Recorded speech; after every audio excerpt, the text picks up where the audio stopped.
The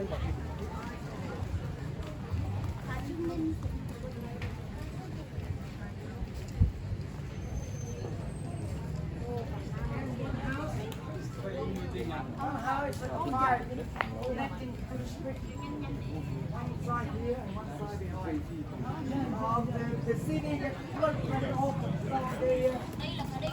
The people on way ready to lose up.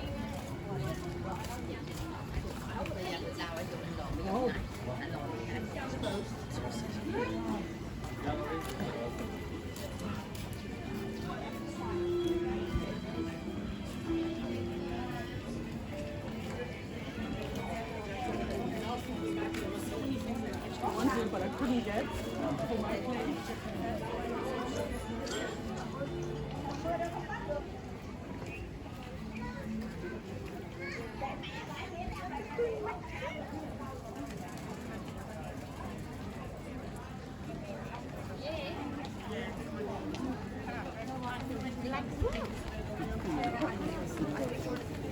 Let me come and shop.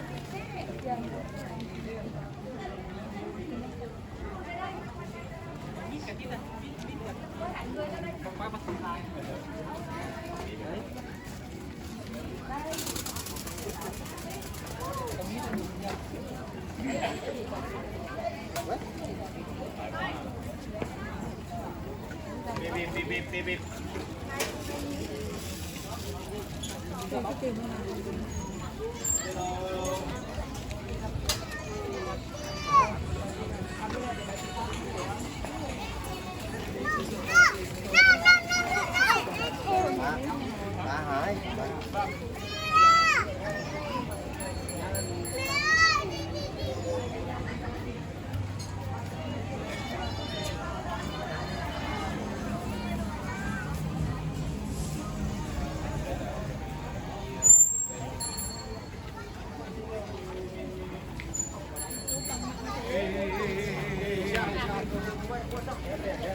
Tăng nhập nữa này.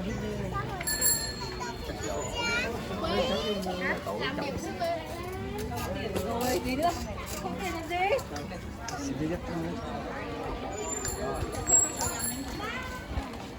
Chưa được gì hả? Hả? Ăn gì con nhỉ?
Wer denkt jetzt? Ja.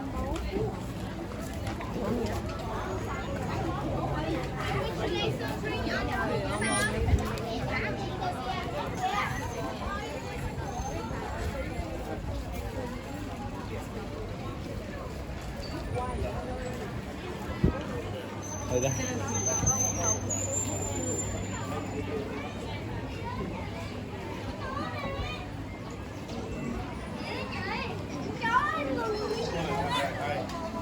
Đi đông người đi được. Đây là thành một người Đức này.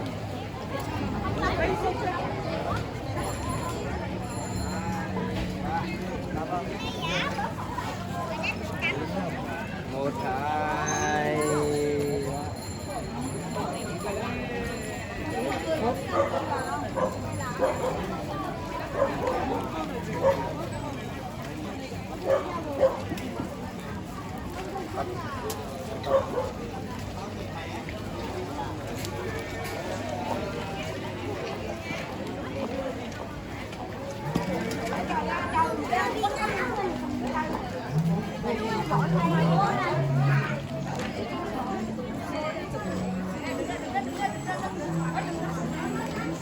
Chị nó đi tôi đạp rồi nè.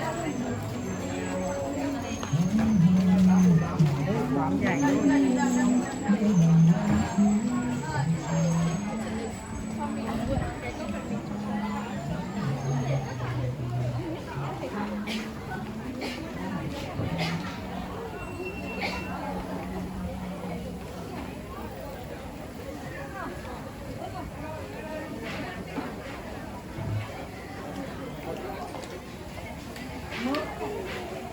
Mà đâu nữa? Hả? Đây cũng phải hả? Xe đến nhà xếp thôi. Bi bi bi bi bi bi bi bi bi bi bi bi. Không phải con gì. Đi đâu? Nó đi chung con gì? Chắc phải đi lên này, đi lên này. Ủa?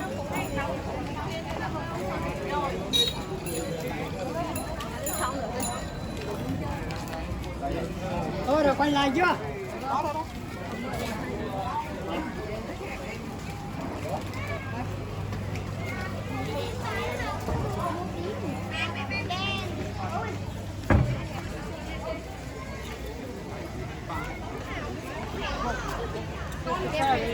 Мне кажется, это памятник этому.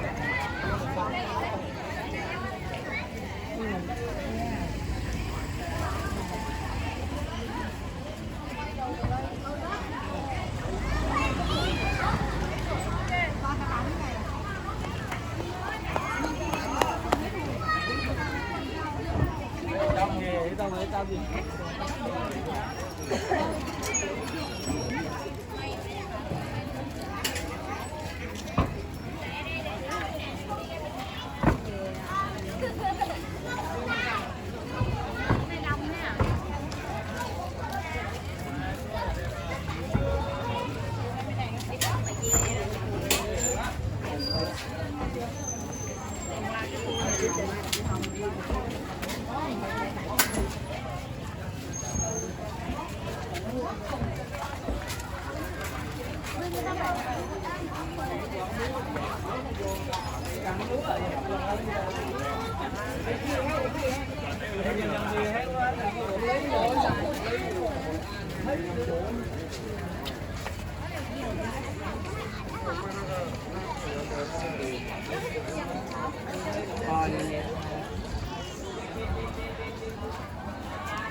Em lấy gần nhà mình luôn á.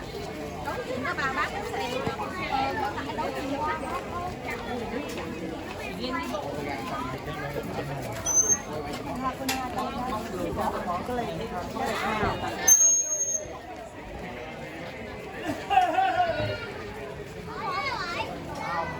Tất cả đều là